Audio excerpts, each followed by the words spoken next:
So everybody, happy to see you all. Here we all are again. So, okay. So we're talking about the most advanced, perhaps most esoteric, most advanced level of Buddhist philosophy and psychology and practice, called Vajrayana, Mantrayana, Tantrayana, as you wish. But probably is all, like all Buddhism, was directly from India, but is really only extant in Tibet, still among Tibetans, rank Tibetan Buddhism. So we'll do our motivation, sing our little prayer of refuge, thinking we're going to listen to these teachings to see if there's any meaning in them, so we can take some tools from it. So eventually we can use these tools so we can become enlightened, so we can benefit sentient beings. Same benefit, the same motivation for listening to any of the teachings. Here's our little prayer.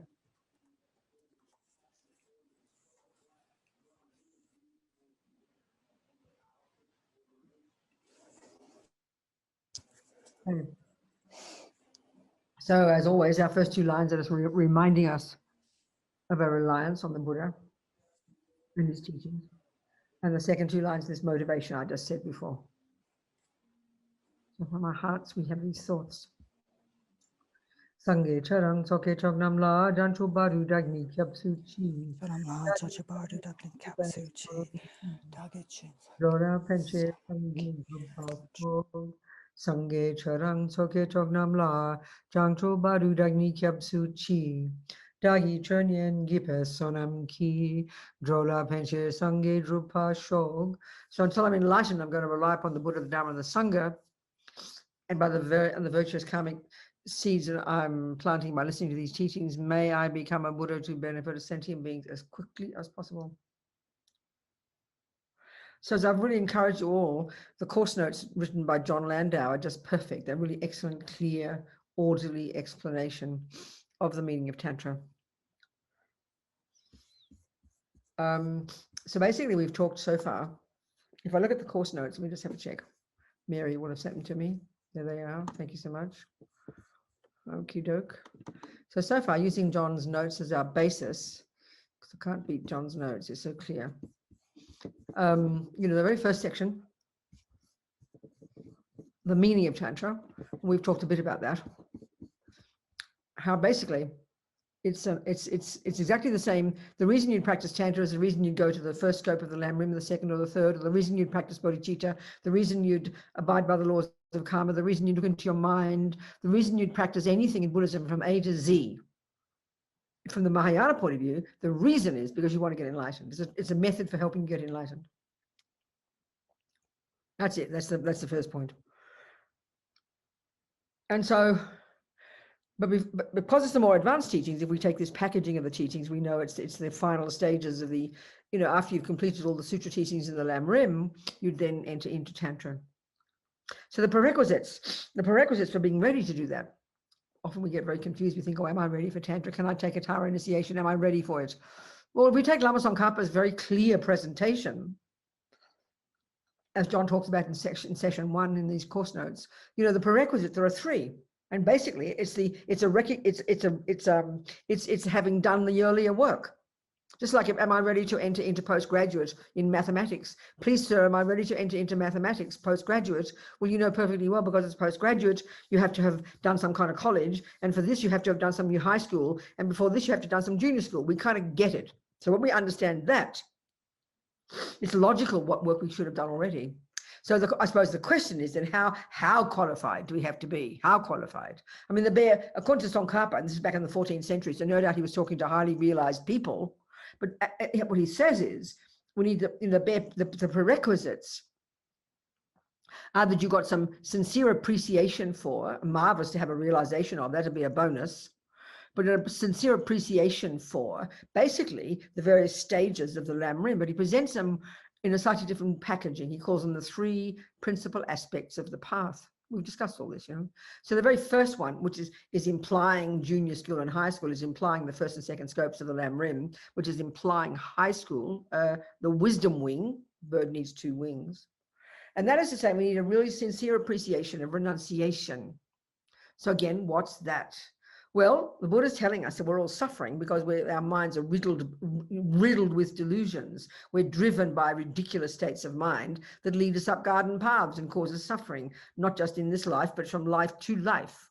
So to understand suffering and its causes, which is the first part of the Four Noble Truths, to have a sincere appreciation for that is the first prerequisite. And what's that? That means we have to understand karma, we have to understand the mind. Buddhist psychological model of the mind, what are delusions and how we distinguish them from virtues. So a recognition of this. And the key point here is, and I'm always saying this, and it's so important, I'm going to say it again. When we hear about karma, and we hear that the main point in Buddha's teachings here, this level of teachings, to accomplish this first of these three prerequisites for being, qualified to enter into Tantra, is you have to understand what suffering is and what its causes are, because that's the contents of what renunciation is. What renunciation is a wish to give up suffering and its causes. So that implies, and we don't get it in our culture, we just don't get it. It implies you have to be revolted by your suffering. You have to be, that means you have to know intimately your suffering. You have to know about the suffering of change, and the all-pervasive suffering. You have to be intensely in understanding of that, and you have to be utterly revolted by suffering. In other words, you've got to practice Dharma at this first level. The reason to practice Dharma at this first level, the direct beneficiary of this level of practice is you.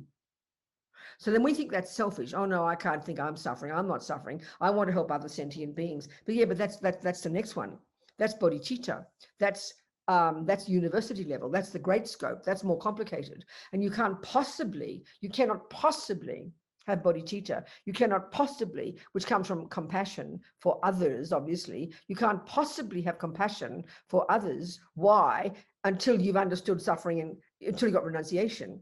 Because renunciation is you're giving up suffering and its causes, which means you have to be intimately familiar with Lord Buddha's teachings about what is suffering, what are its causes. Not for someone else, that's for you. You've got to be sick of it. You are the direct beneficiary of the first stages of practice. This is the point in the gradual stages of all the path. You have to be recognizing what suffering is, and it's your suffering, and you have to recognize the causes, which is your past karma and your ridiculous delusions. So it's intensely personal. It's intensely personal. You're not even looking at other sentient beings yet. You're keeping away from them. You're avoiding harming them. You don't want to touch sentient beings. You want to leave them in peace. So your main job is to stop killing and stop stealing and stop lying and stop bad-mouthing, the direct ones that relate to other sentient beings. And then gradually, as you begin to understand this, you start to realize that it implies stop stuffing too many cakes in your face and stop running around just following your desire and your attachment and doing what you feel like when you feel like it. It's a pretty intense level of practice. This is the first qualification to move into Tantra. Because in Tantra, you're learning at the most advanced level, you're learning, which we've talked about, you're learning to utilize, you're learning to actually engage in and utilize the very cause of suffering. So if you haven't understood it deeply and precisely, knowing your own mind, your own delusions, your own garbage, if you haven't understood it deeply, how could you possibly use it to transform it? It's not possible. It's like a joke. It's like a complete joke, So renunciation is all about you, no discussion of helping other sentient beings out. It's not even until university level. That's until the second prerequisite, which is bodhicitta. So if we don't get this point, even practicing the sutra teachings, we won't understand what Buddha's talking about, because our trouble is we give equal status to all the teachings, like as if they're all equal. Oh, I might do some compassion today. I might do some renunciation today. Yeah, you can do that. But they're different levels of intensity, different levels of application, different approaches, different philosophies, different everything. They're completely different. So you've got to understand this. So the first level of practice is for yourself. You've got to be so sick of suffering. And if you're not sick of suffering, if you don't know what suffering is, how can you be sick of it? And not just the first kind. Everybody's sick of headaches. Everyone's sick of mean boyfriends. We all get that. But if you don't know the causes of why you got a lousy boyfriend, if you don't know why you got a bad headache, you don't know why you got a pain in the knee, you don't know why you get stolen from, if you don't know why you get raped or harmed, and I always say it extremely exaggeratedly, but I'm being realistic. If you don't understand Buddha's analysis of what suffering is, your suffering, and why you get harmed, if you don't understand karma properly, then you cannot get renunciation. It's impossible. So you're not qualified to go to Tantra. You're just not qualified. You're not even qualified to go to university, to go to bodhicitta. Because if you can't understand your suffering and its causes, which is your past garbage, and which also implies you understand your happiness, which means your virtue, because you get that as well. If you don't understand that you are in charge of your life, that you are the one who causes suffering, that you are the one who causes your own happiness, which brings an incredible intensity of self-respect and self-confidence and an understanding of you are in charge of this process. You've got to have that first, Then you can go to the next level and start to realize, oh my God, everybody's in the same boat. Then you can have compassion for the pedophiles. You can have compassion for the pathetic ones. You have compassion for the harmers, the mean people. We right now cannot have compassion for people who do harm because we don't understand suffering. We just have compassion for the dogs and the children and just a few, because they've got to be innocent victims, which means we do, and that's the compassion we have in our world, which is mixed with anger for the person who does it. So if we have that lot of compassion right now, and we get depressed when we see suffering, and we can't cope with it, it's because we haven't understood suffering and its causes, which is the first level, junior school and high school. So clear, this is the first prerequisite to qualify you to enter into Tantra. So basically, you could argue if you can't pass an exam on what renunciations and what are the causes of suffering, and what is karma, and what are delusions, and you can't then understand what bodhicitta is and how you achieve it. If you can't pass an exam, and if you can't answer those questions, even intellectually, you're not ready to enter Tantra. Very simple. It's practical. It's simple. It's very clear.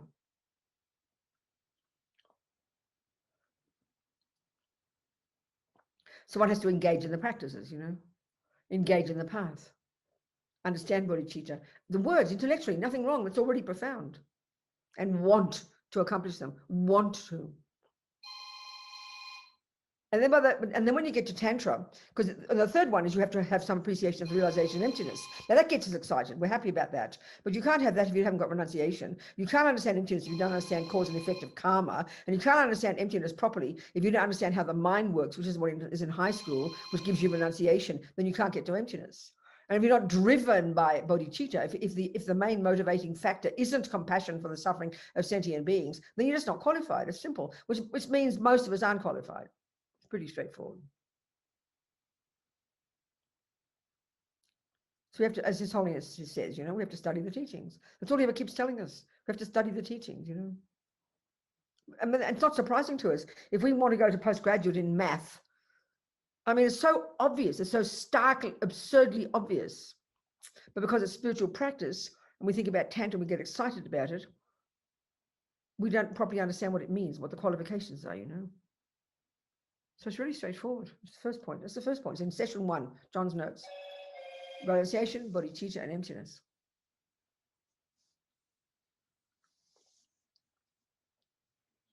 So then the next point John talks about, he talks about how Tantra is called the resultant path.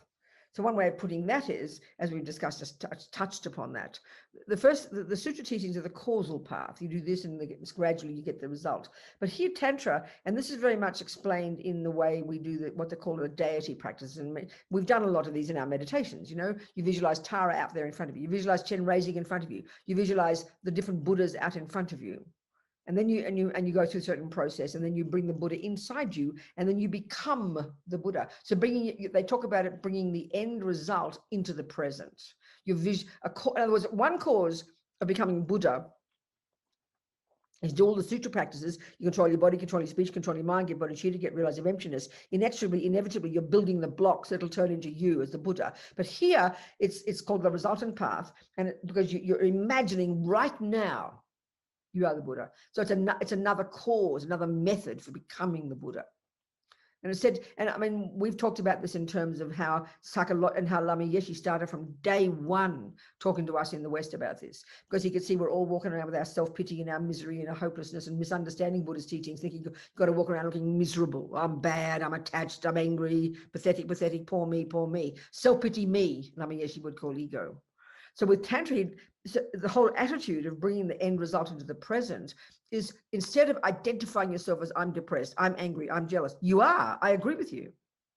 But what you're doing in Tantra is you're actively pointing out the positive qualities, the potential for your own perfection, the potential to be Tara, which is right there, and you're imagining it right now. And that is a powerful cause for becoming it. So how we talked about how in daily life you use that is very powerful. It's very delicious. It's very respectful. Instead of being, Lama would always talk about how we walk around with self-pity and being miserable. I know one point when I was his attendant, I might have mentioned this, and I was miserable and neurotic and full of self-pity and whatever. And I had this incredible good fortune just for 8 days in London to be Lama Zopa's attendant, along with one of my friends, Harvey. It was like winning the lottery. I couldn't believe it, just 8 days. But I knew I couldn't do more than 8 days. I would have died of exhaustion. Because when you're too close to the Lama, they show you your mind. Their job, I've talked about this, guru devotion. They show you your mind. So I saw crystal clear I was an idiot, how I couldn't cope with anything, Lama was always very direct. I didn't know, I was self-pity, I was miserable, struggling. I was working hard, doing my best to work on my mind. And I was with him in London in his hotel, taking him back to his room. And this lady wafted past from the elevator. And he Lama was always very direct. And he said to me, oh, she smells nice. This nice perfume, He said, not like you stink like the toilet. I'm just joking, dear. Lama would always say that. Of course, I did, in fact, stink like a toilet. I didn't take care of my body. I had no awareness. This is what I'm getting at here. Normally when we're miserable, when we're feeling self-pity, and I'm not being mean about it, we're all the same. Join the universe. You're overwhelmed by your misery. I was really trying hard to practice, but because the work was so intense and was so difficult, and the Lamas jumped you in the deep end. So all you're doing is tasting your own vomit. You're tasting your own anger, your own pride, your own misery, and it's just pretty overwhelming, because that's their job, to show you your mind. And he's showing me my mind. You don't notice the good parts. You just don't know what you're not aware. Had no awareness of myself. I had no awareness of how I impacted upon others. I had no bodhicitta. So you're overwhelmed by your own misery. So, whereas if you're practicing Tantra, attempting to even, you're actively identifying with your good qualities. It's a profound one. So you have this self-respect. You're not a Buddha yet. But because you've got some sense of connectedness with others, which is the bodhicitta aspect, you realize that when you walk around town, whether in 14th century robes or in looking like in your ball gown, you're there, it's for others' sake. I had no sense of that. I had no sense that my presence was for others' sake. I was just involved with being poor self-pity, me plodding through life. So Lama pointed that out, I never even thought. I probably thought, oh, I'm renounced. Who cares if I smell? Well, sentient beings do. Presenting my smelly body to other people. Thank you very much. If I'm living in the mountains on my own, I can smell as much as I like and fart and pick my nose. No one's going to care. When you're in the world and you're with others, that's the bodhicitta aspect. And that is even the tantric one. That you're there to make others happy. So you lift your game, So Lama was right. So skillful, so kind.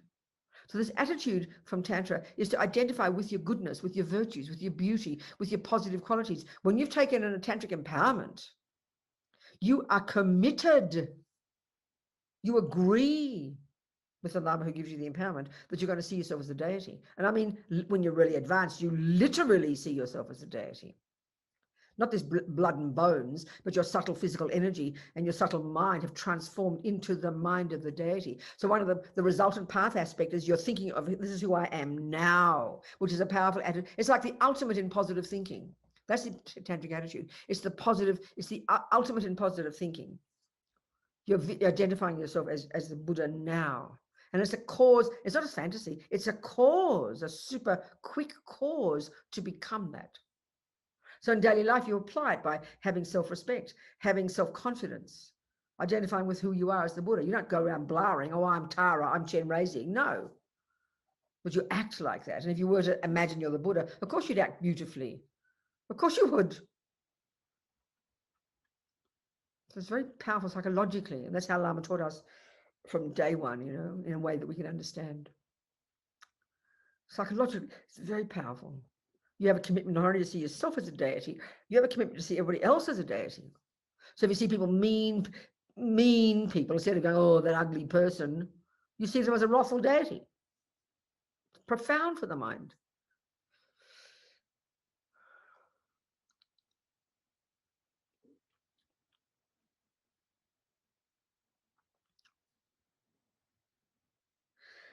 So next point in John, we talked about that. Next point in John's teachings in session 2, he talks about the bodies of a Buddha. The bodies of a Buddha, okay. So the word in Sanskrit is kaya. The actual Buddha, the meaning of the word Buddha, actually, finally, they often call it the absolute Buddha, the actual Buddha, is the word in Sanskrit, Dharma Kaya. Literally, Dharma is translated Chur in Tibetan. It's translated in different ways. And here, literally, like truth, they often refer to it as the truth, and then Kaya, body. So, of course, it's abstract. What does it mean? It's referring to the actual enlightened mind of the Buddha, anybody who's become a Buddha. So when your mind, which is not physical, is finally unencumbered by all delusions, utterly and completely, and you know, got in that mind, think about it logically, how can it be confined by space, or how can something not physical be confined by space or time or matter? It can't. So when your mind is fully enlightened, that's the Dharma Kaya. So that's that mind has infinite wisdom that sees things as they are. It necessarily pervades the universe. And try and think, like they used to Christians say, God is everywhere. It's exactly the same here. There is nowhere that mind isn't. Literally. It pervades the universe wherever there is existence. It's infinitely wise, sees everything as it is, infinitely compassionate, utter empathy with every being as if they were oneself, infinite power to do whatever needs to be done to benefit all the sentient beings. That's the mind. Now that's fine for Buddha. They've done the job. But what compelled a person to become a Buddha over countless lifetimes was bodhicitta. Bodhicitta has these two main aspects. One is to never stop helping whoever's in front of you. There's this shift in the mind that causes absolutely no sense of an I anymore. You're not stupid. You know your I as opposed to Fred, but no longer that self-centered I. That's gone a million years ago. And then only the thought of others. And then to help whoever's there. And the long-term goal of this bodhisattva, that's when you're a bodhisattva. Sorry, that's when you're a bodhisattva, you're not a Buddha yet, is to never stop working life after life to become this Buddha. So you're infinitely full of this compassion, infinite empathy with all others, and there's no separation between you and others, and then there's infinite power. So then that's fine for the Buddha, but what compelled that Buddha to become a Buddha, it was this bodhicitta. That's the energy behind becoming a Buddha. Wanting to become is the suffering of others, having empathy with the suffering, incredible compassion. That's what drives the bodhisattvas to become Buddha. So then when they're the Buddha, what's the point of sitting in a subtle light body? I mean, no body, just the mind pervading the universe. The sentient beings can't communicate. So you've got to emanate in bodies. So the next one, this Dharmakaya, the truth body, it's the called body, but it's just the mind, enlightened mind. So then there's what they call Rupakaya, form, Sanskrit, form body. And there's two of those. The so-called enjoyment body, which is the one that's more subtle, made of light, which is depicted by all these deities we've been talking about. That millions and millions of these Buddhas, all divided into the 5 Buddha families, all representing different psychological qualities that we want to accomplish or we want to purify, one or the other. So this is the Sambhogakaya, the enjoyment body. And then you have what they call the emanation body, the Nimanakaya, the Sambhogakaya and Nimanakaya, which is the body that, like, for example, what they call the supreme Nimanakaya, which would be the Buddha of our time. The next one will be Maitreya. These historic Buddhas, they're the supreme Nimanakaya. But because the Buddha by this point has infinite capacity to manifest in trillions of universes throughout trillions of eons or trillions of sentient beings, they can take any of the 4 elements and conjoin their mind with it and manifest as a bridge or a couch or a cushion or a hell being or anything. They're able to manipulate, because the universe is made of the 4 elements. This is how Tantra is. So when you're highly developed, like a Buddha, you can conjoin your mind with any of the elements you like. You can take any shape or form you like. And that's the Nimanakaya in general. You mightn't recognize it. You don't know, see that bridge over there. You don't know it's the Buddha manifesting as a bridge for you. Wow. And the other kind of Nimanakaya, I forget the term in Tibetan, I don't know, it's for the tulkus, the ones in Tibet. That's a tradition in Tibet. The different people who've been recognized formally. Lama Zopa is one of those examples. His Holiness himself is an example, where they've been formally recognized as a reincarnation of a previous Lama. That's another type of Nimanakaya. So the Sambhogakaya and Nimanakaya, they're the 3 bodies of a Buddha. The actual Buddha mind, the emanation body, and the Sambhogakaya. So the ones we see in Tantra mostly, of course, are these Sambhogakaya, these trillions of deities, as they call it. It's just another word for Buddha, but it's used pretty much only in Tantra. And it's not an equivalent of God, not like that.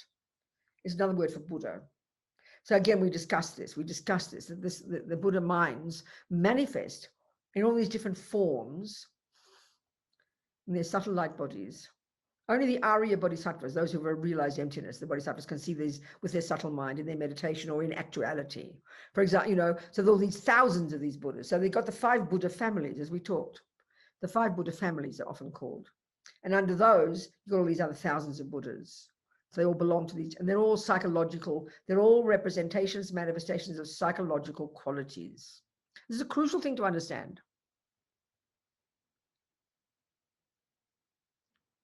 So Amitabha is a manifestation of purified attachment. So that's the lotus family, or the Pema, the lotus family. So Tara, Chenrezig, and lots of Buddhas we know about are in that family. Then you've got the Akshobhya, which is anger. I'll read you what Lama says. It's very sweet. Lama Zopa talks about it. Let me find. And Alex Burson says some things too. Let me just find the course notes. I won't be long. Something else, another course notes now. Where will I find it? Sorry, I wasn't ready. I'm very lazy. I wasn't ready. Where are these books? Oh, yeah, okay. I'll be a second. All right. Okay. Here we go. All right.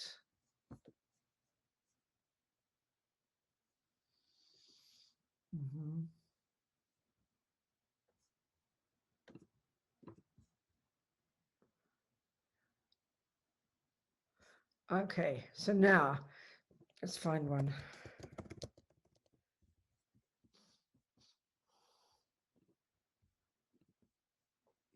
Okay, so as Lama Zopa says, this is Lama Zopa, yeah. So for example, Amitabha, for example, is, as Rinpoche talks about, here's how he talks about the 5 Buddha families, into which all the other deities, are divided. So the 5 types of Buddhas are related to 5 delusions, and the cessation of those delusions manifests as that deity. So it can also be said that the 5 impure aggregates, having been purified, manifest as the deity. But here, the particular thing is the delusion. So the purity of this mental continuum that is achieved by ceasing anger manifests as akshobhya. The purity of this mental continuum, our mind, for example, achieved by cessation of ignorance, the root delusion, ignorance, manifests as varochana.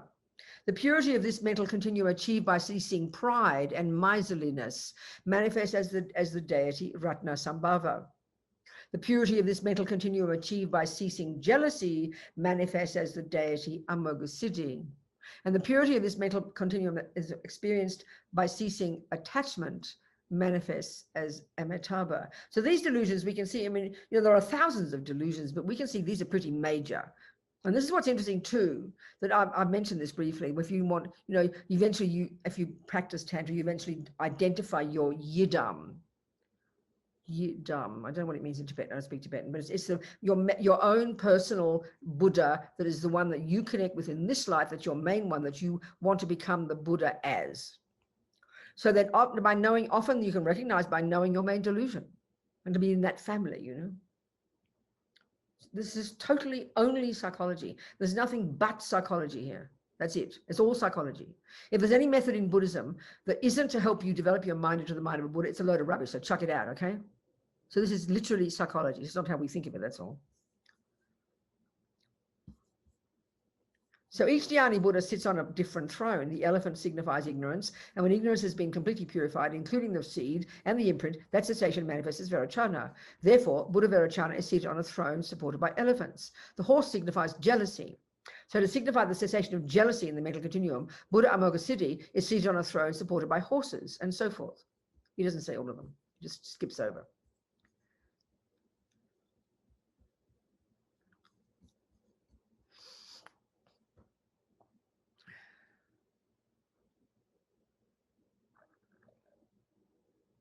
Okay, just a few thoughts there, that's all.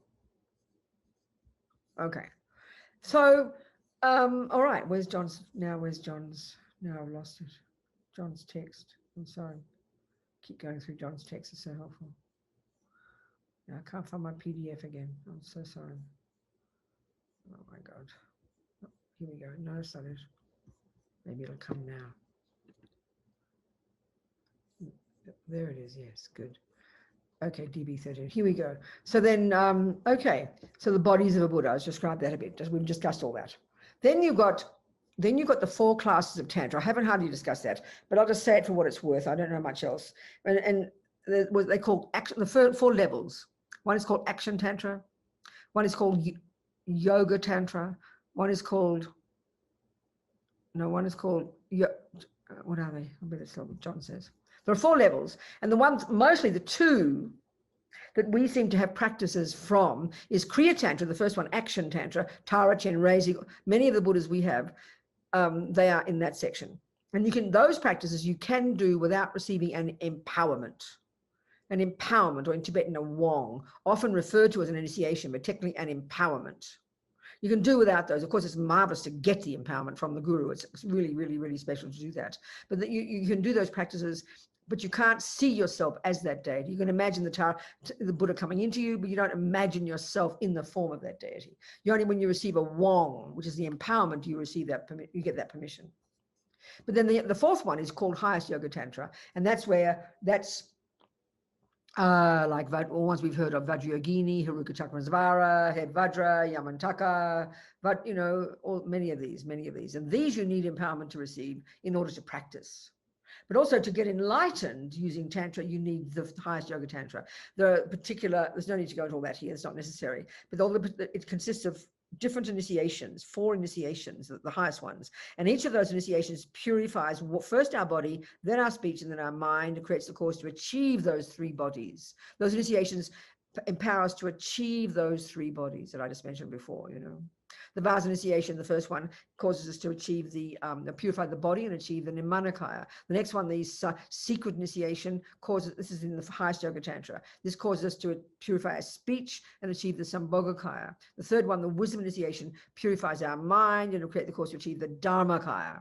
And the 4th one is called the word initiation. This purifies the subtlest imprints and actually causes us to become a Buddha, So it's all very logical and psychological. And as Lama Yeshe says, Tantra is highly technical. When you study it seriously, it's extremely subtle, extremely technical, but it's all about how to utilize and transform the subtle mental and physical energies that we are made up of.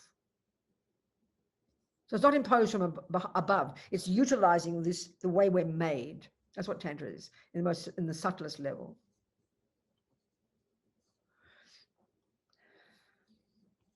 So then John talks about deity yoga and sadhana practice. Well, let me just read you from Lama Zopa's book, a chapter in Lama Zopa Rinpoche's book called How to Face Death Without Fear. It's called Death is What the Yogis Have Been Waiting For. So let me describe this. And this is extremely delicious and extremely tasty, okay? I have to find that PDF, don't I? So it wasn't ready. I'm not very good, I'm sorry. I wait till the last minute. I trust that the words, nothing, shut up. Okay, here we go. Death. This wonderful book of Rinpoche's that's got all it's a handbook on how to help at the time of death. So there's this wonderful chapter. I'll read you some from it and you'll understand. And this is about John's chapter of deity yoga and sadhana practice. Okay. Death is what the yogis have been waiting for. It sounds very depressing, but it's marvelous. It's so exciting, isn't it? And I'll explain why. This is all from Highest Yoga Tantra, which is what we need to get enlightened. There's all the components in it aren't in the others, but they're all stages. We need to go through them all. 57. 57. Okay, here we go. 57. Okay. So generally, it's not permitted to openly give details of the methods that the great yogis use. However, I feel it would be useful to talk briefly about them here. So death is the moment that they've been waiting for. At the point in the death process when all the grosser consciousnesses have ceased, and already in this book, Rinpoche's been through that. You see, the crucial thing about death is these 2 different teachings, one from Sutra and one from Tantra, about the particular different ways of describing the process, the actual logical, technical process of what happens at the time of death. And as Lama Zopa says in this book, when your loved ones, it's all about how to help your loved ones. when your when a person, your loved ones, with a mouse in the kitchen, or your pussy dog, your pussy, your doggy woggy, or your mummy or daddy or whoever, when they need you most in this life is at the time of death. That's a big surprise for us. Because why? Because the karma's finished, the old life's all over. Now you've got to help them transition from this life to the next. This is the crucial, the central point in Buddhism. So, okay, so the death process is described in terms of 8 stages. This is straight from the highest yoga tantra. Straight from highest yoga tantra. It's described in 8 stages, and based upon the tantric view, that the Vajrayana model of the universe. According to that model of the universe, the universe consists of trillions upon trillions upon trillions of mind streams, consciousnesses, mental continuums, rivers of mental moments that are beginningless and endless. And they're all conjoined inextricably with their own set of the 4 elements, because the physical world is made of the 4 elements. That's it. The universe consists of the 4 elements. And that's still how they talk, even though in modern science we talk about other elements. We've chucked out the four elements. It sounds so silly to us. But that's the Buddhist model. That has never changed. And the mind. And it happens to be, and they're both beginningless. If you track back this lamp, this computer, you'll track it back in an unbroken chain of moments all the way back to the first second of the first Big Bang. Because that stuff comes from the previous stuff, which comes from the previous, which comes from the previous, which comes from the previous. It's this logic of cause and effect. The same with our mind. So, and even as right at the very first moment of this universe, I always quote His Holiness, paraphrasing, Big Bang, he says, no problem, just not the first Big Bang, that's all. So matter, the 4 elements, and minds are beginningless. And what is in the Vajrayana, what the holy beings have discovered is that all minds are inextricably linked to their own set of the 4 elements. It's just the way it is. Remember, this is not made up by anybody. This is not created by Buddha. He's not a creator. It's not his job. Nothing needs creating. Things already exist. He just observed it and articulated and codified those laws. That's all. So all minds are consist of these 4 elements. So we've got, in terms of Vajrayana, we're made up of gross consciousness, which is inextricably linked with gross physicality, which is this bag of bones here, right? And gross consciousness is the sensory consciousness. Then you've got subtle consciousness, inextricably linked with a subtle level of physicality. And the components of that subtle body, as they call it, it's not technically a body, not in the way we think, with shapes and legs and things, not like that. But it's subtle physical energies, and they are the wind energies. Now, first of all, there's this subtle nervous system, 72,000 subtle channels from head to toe. It's physical, but you can't see it with a microscope. It's subtle physical.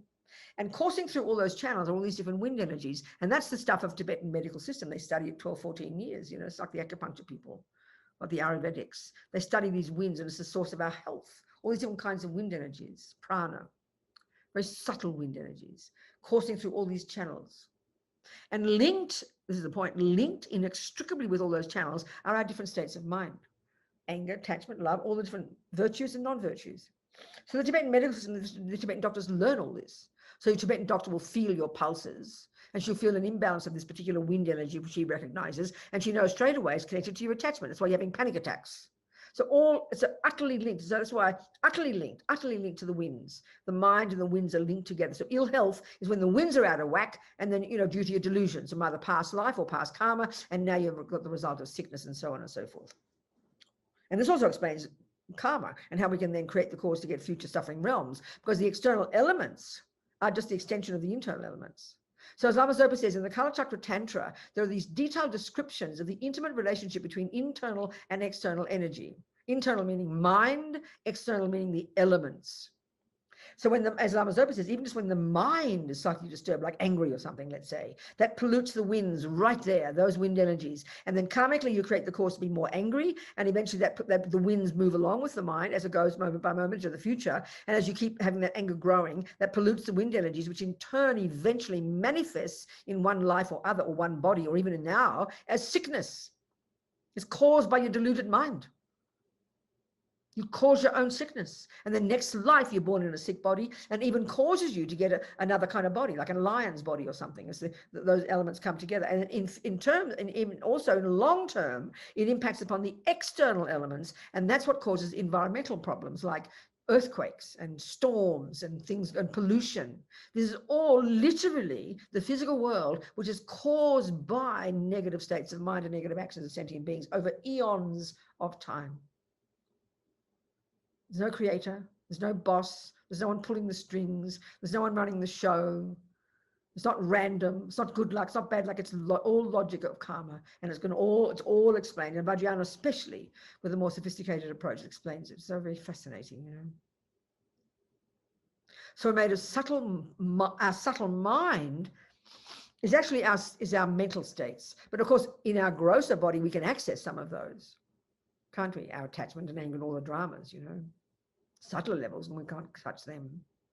So the subtle mind is your mental states connected to all these thousands of subtle wind energies coursing through all the channels. The mind rides on the winds, as they say in the Vajrayana. There's an intimate relationship.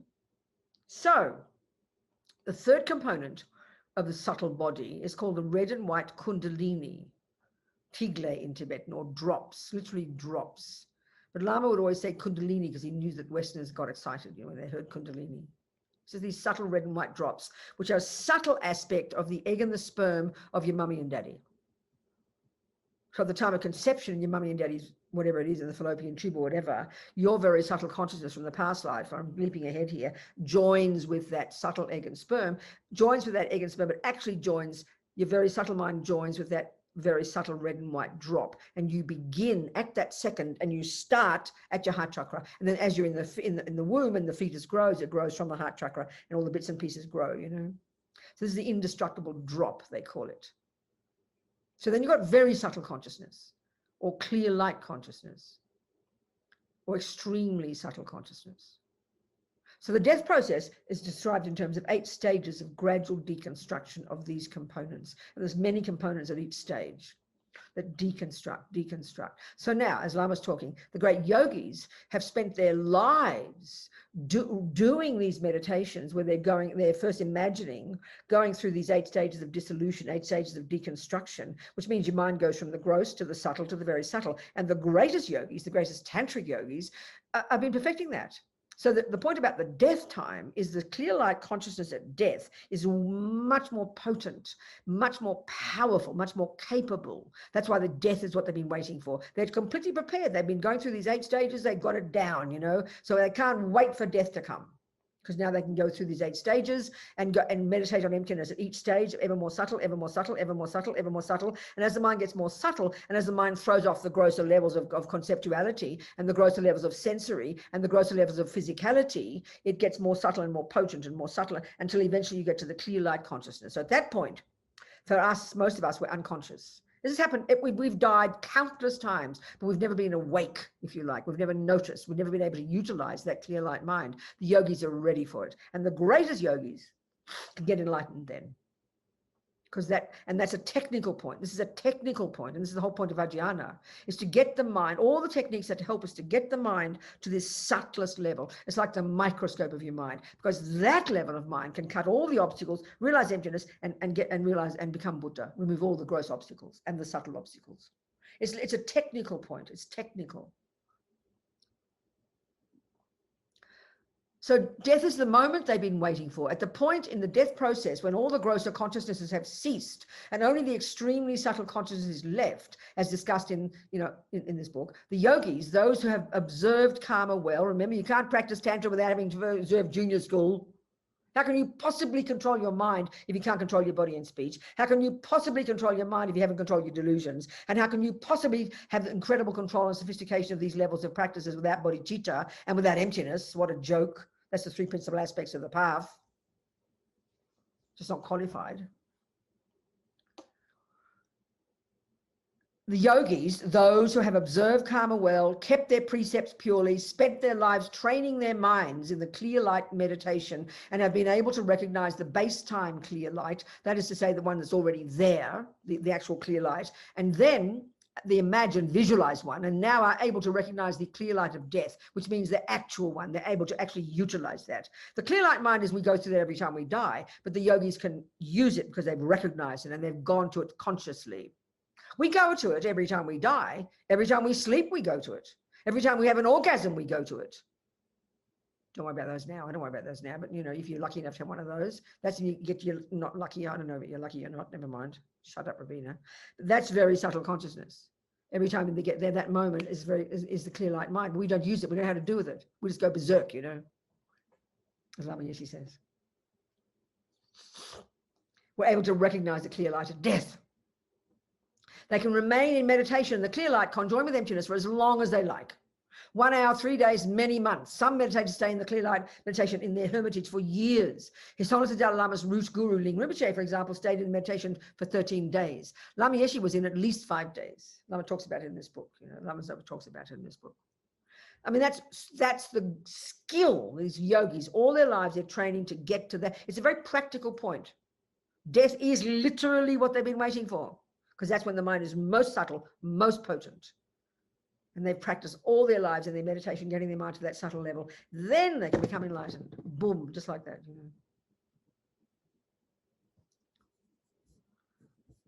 There are many examples like this. Apparently, one of the previous Ganden throne holders spent some Ganden throne. Ganden is the first monastery that Lama Tsongkhapa, of his big major, the 3 greats, they call them, Ganden, Drepung, and Sera.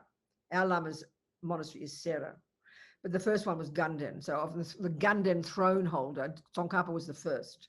So that's the head of the Gelugpas. People often think the Dalai Lama is the head of Gelugpas. He's not. It's the Ganden throne holder who's appointed. It's about the 100th by now or something, since Tsongkhapa in the 14th century. So one of the previous Ganden throne holders spent some 21 days in meditation.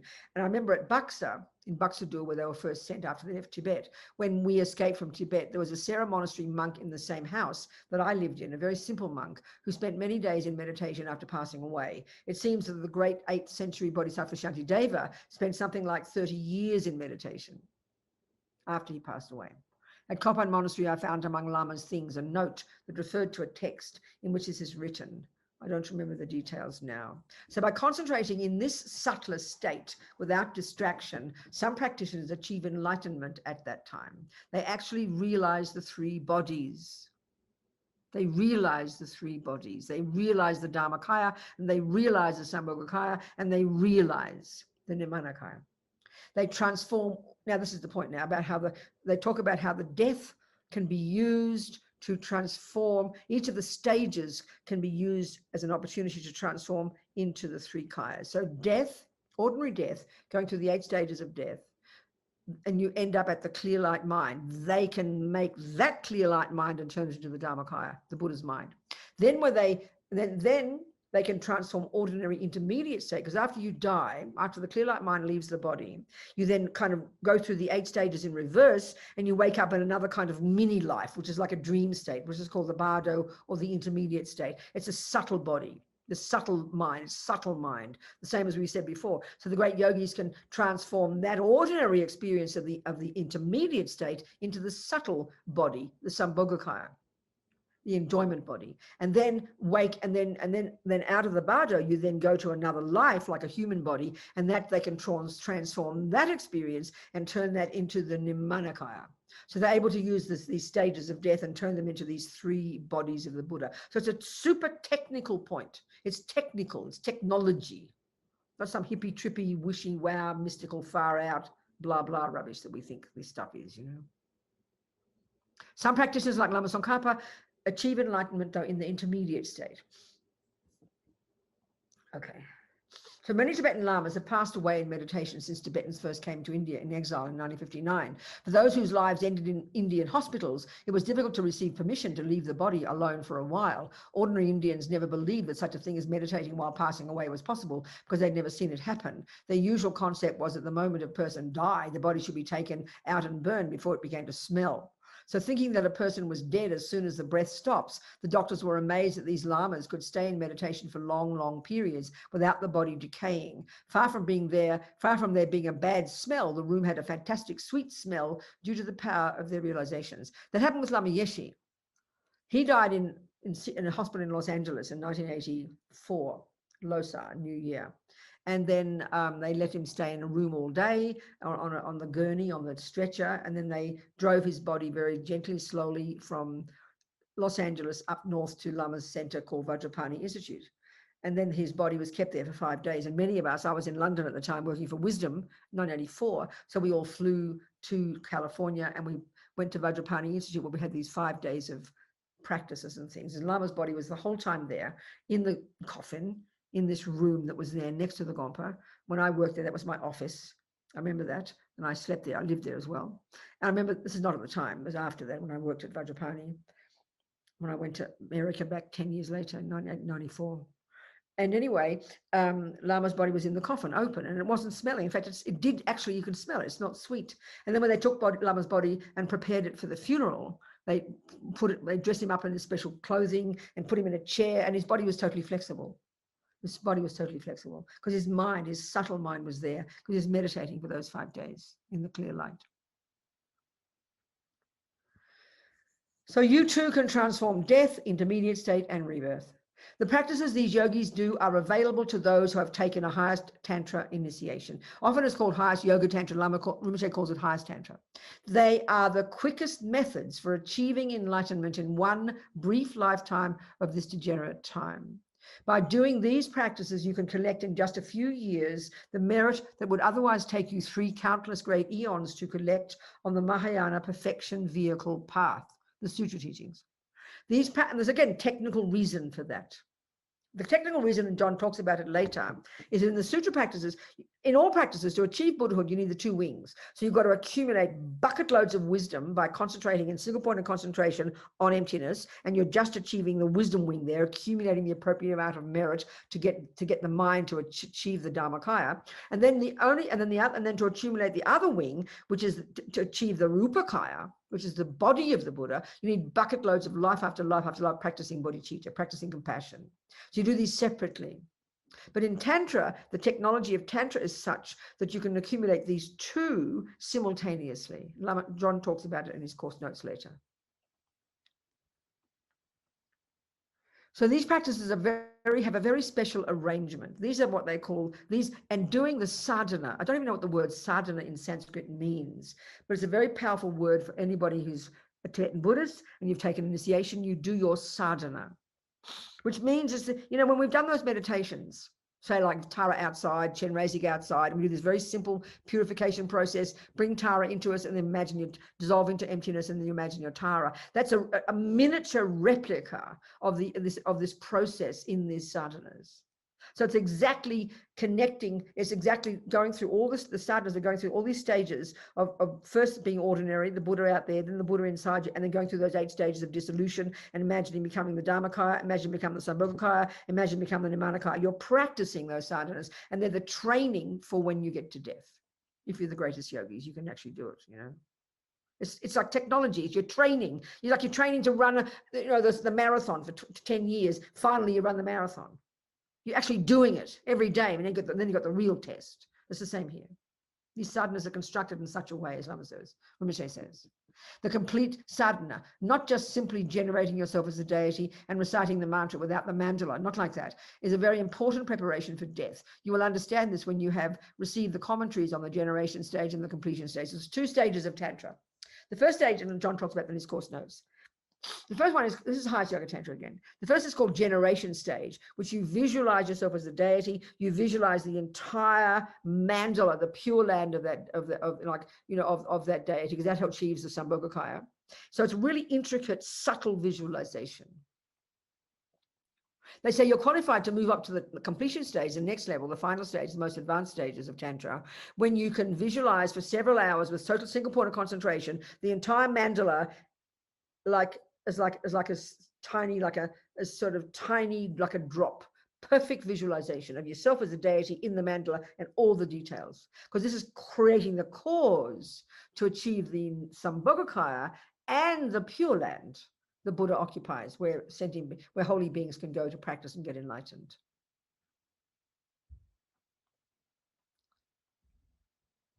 Okay.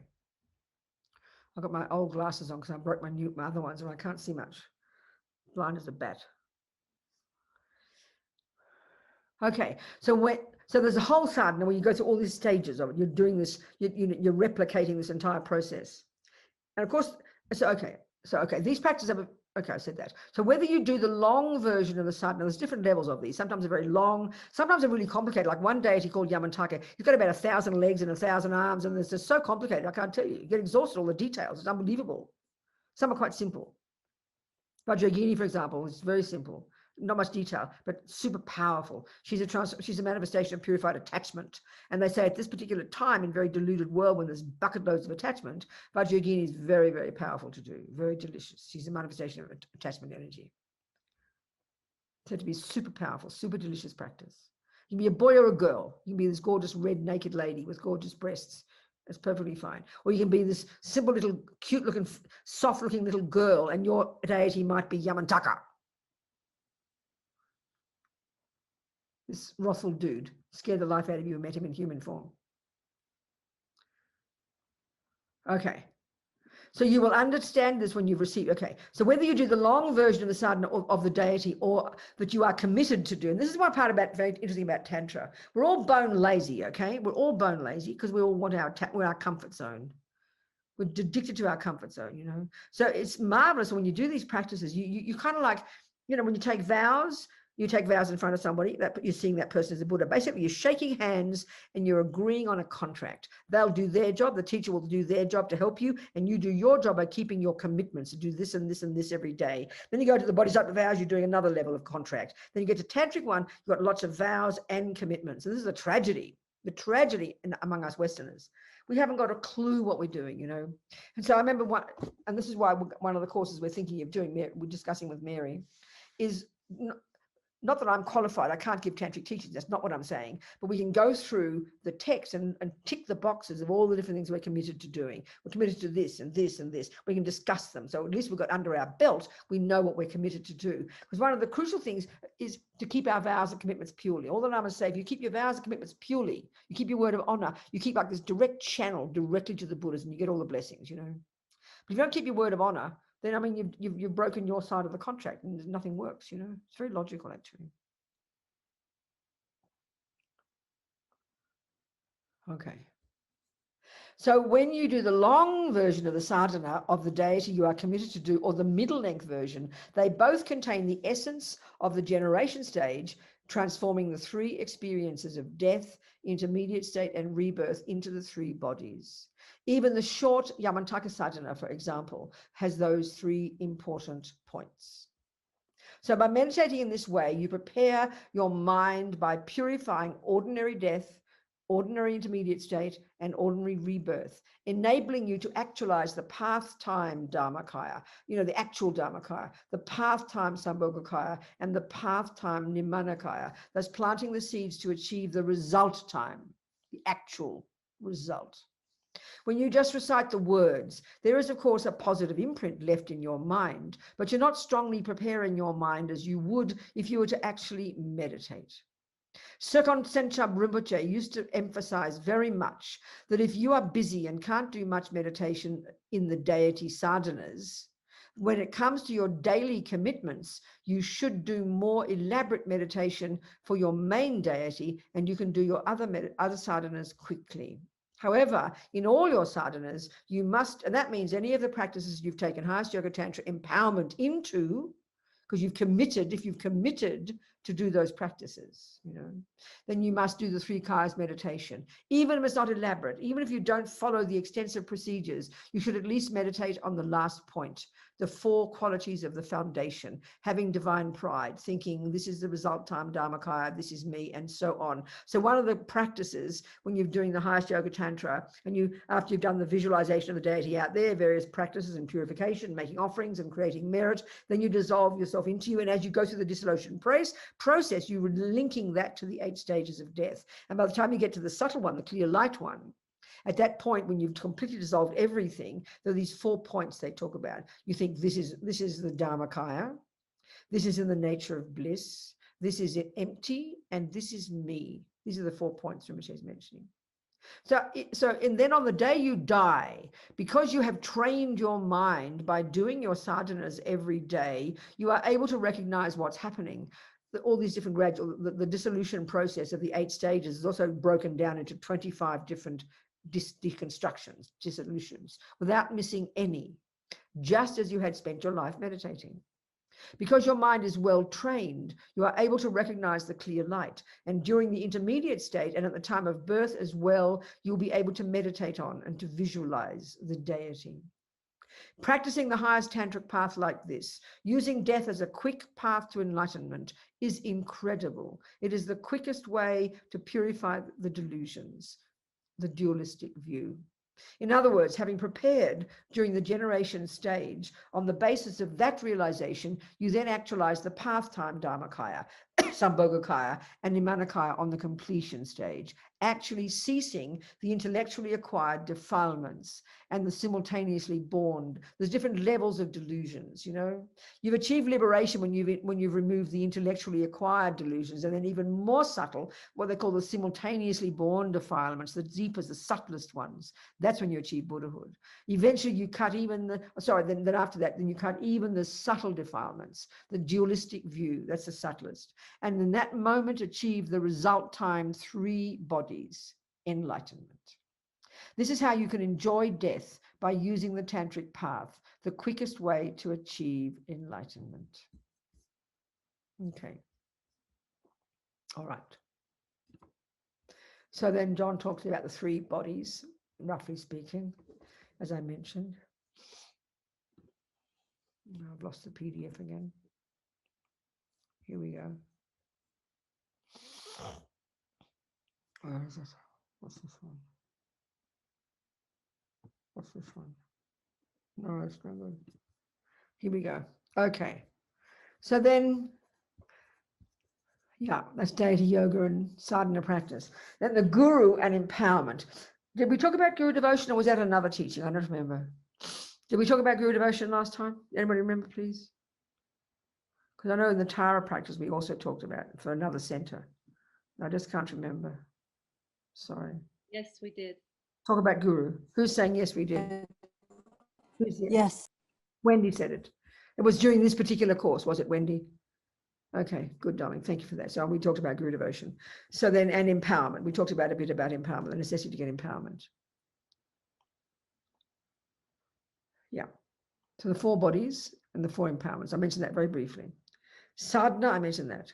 Uncommon preliminaries, I didn't mention that. So often to prepare, the general preliminary practices are renunciation, bodhicitta, and emptiness, to get the 3 principal aspects. But to really get prepared to do, say, a retreat, in like what they call it often in one of these great retreats, a 3-year retreat in a sadhana practice. In the Gelugpas, you need to have done the preparations, the preliminary practices of at least 9 different practices, 100,000 of each of these. So there's no need to go into all that now, I don't think. It's all there in John's book.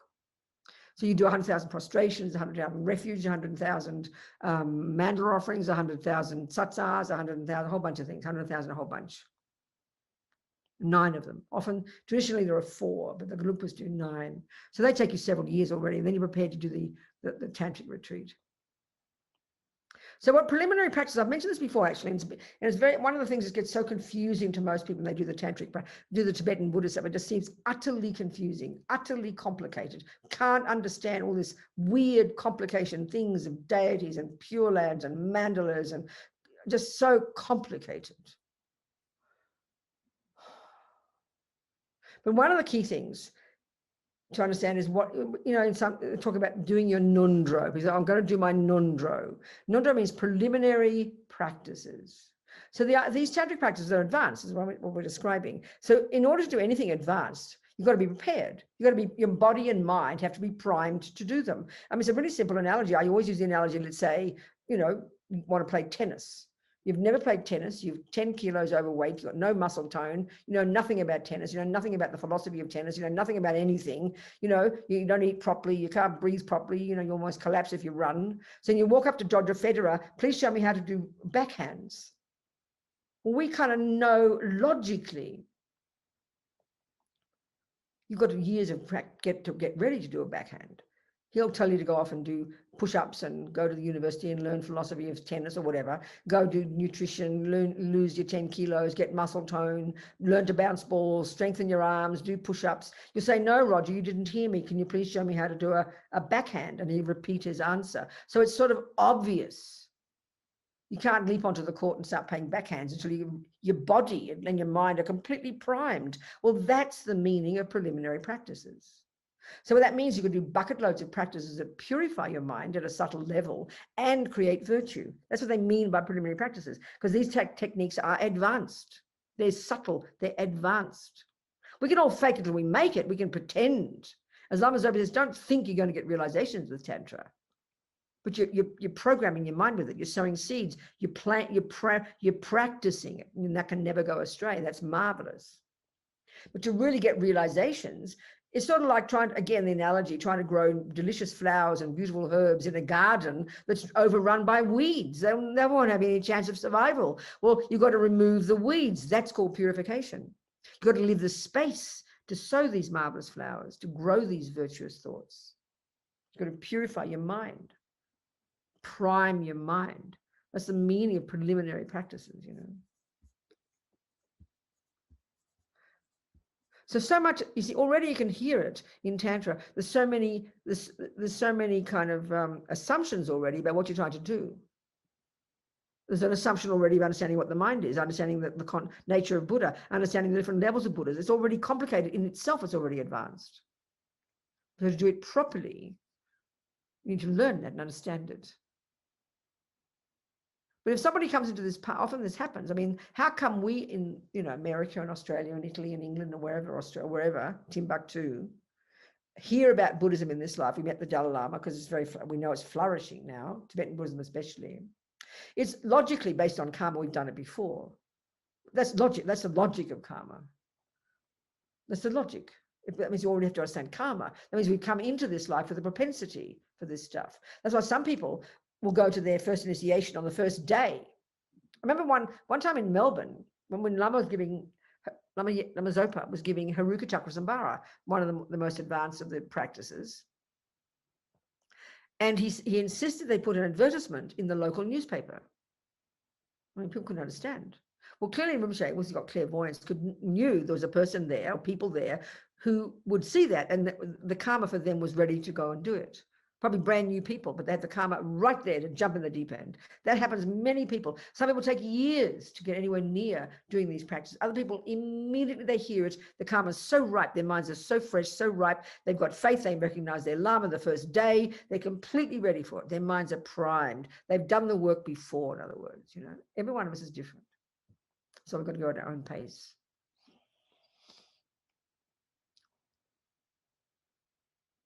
Collecting and cleansing, that just means collecting merit, and that's a purification business. Then session 4, mantra, the unity method and wisdom in sutra. I mentioned that briefly. Well, I've mentioned everything. We're done. Oh, how many more days have we got? God, Mary Merkenberg, how many more days have we got? Mary.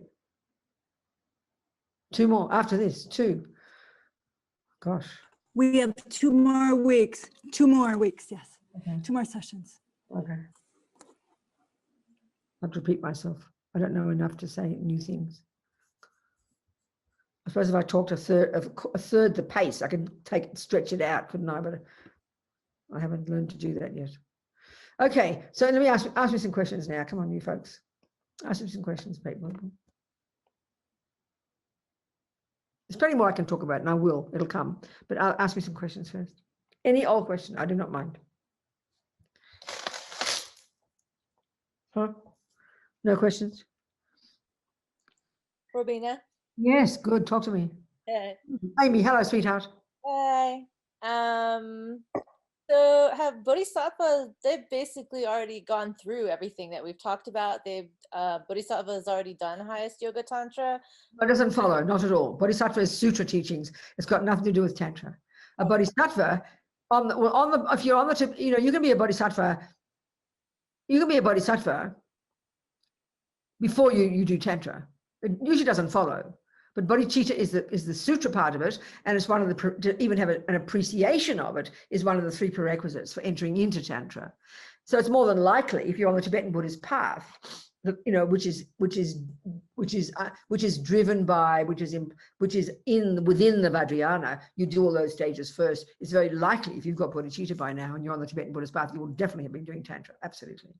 But it doesn't follow because the bodhicitta is sutra and tantra is not tantra in its nature. So then go on, your question. What's your question? Oh no, that was pretty much, I was just sitting there trying to figure out if bodhisattvas had already done a cycle of highest yoga tantra and then were returning because of that. Like that's what helped. Oh, I see what you're saying. So say, okay, now I understand, but say your question properly. Say that entire question, please. That's a whole different discussion. Tell me your question again. Oh, sorry. I was asking if bodhisattvas had already done all of this that we discussed You mean at in past lives? highest yoga's tantra. You mean in past lives, Amy? Is that what you're saying? Yes, yes. Oh, it could easily, well, and could absolutely be possible that could you do. Of course, darling, yes. I mean, a bodhisattva, yeah, of course. It depends on the level of the bodhisattva, for sure, darling. It could be absolutely for sure. Okay. Absolutely. No question, yes. Now I understand your question. Thank you.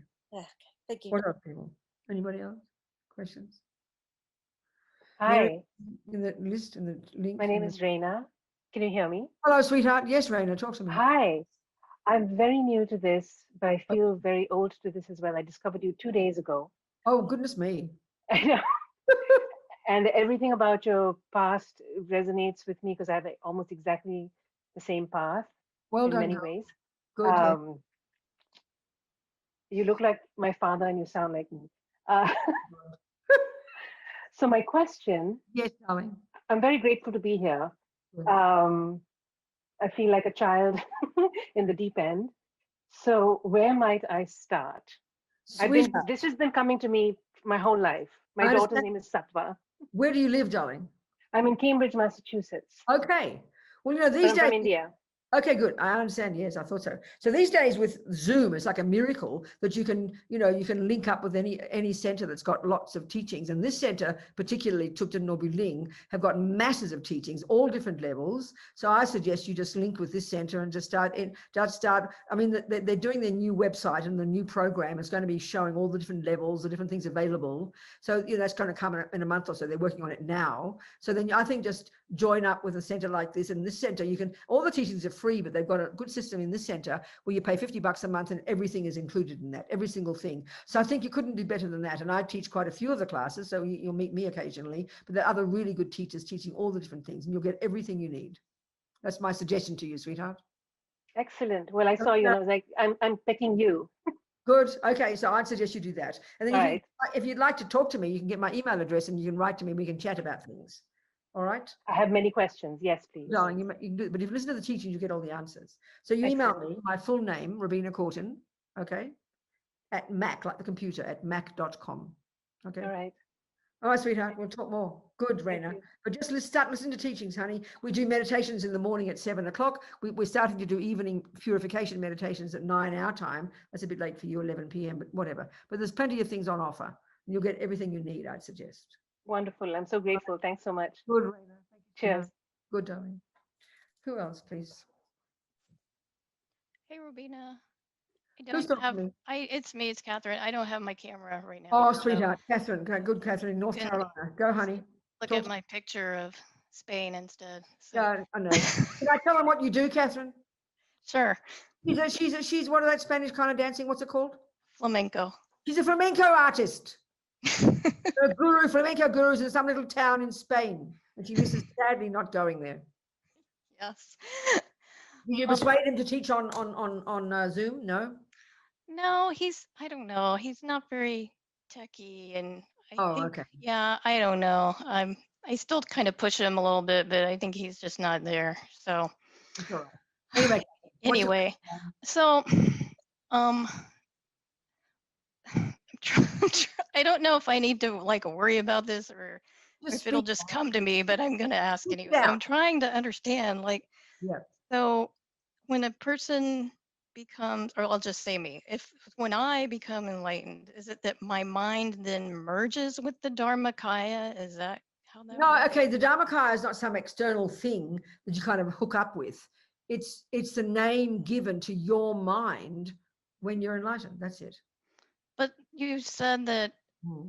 oh, like all the Buddha's mind is like Okay. one Okay. thing. Okay. So if you can have the concept, just get the concept of mind being not physical. So there's your mind, there's Raina's mind, and there's, say, Paola's mind. And you're all at the moment separate, ordinary people with your own trips and your own dramas and your own karma. And eventually you all purify your mind to perfection. Each of you now, your mind is the Dharmakaya. So how can there be more than one of those? Think about it.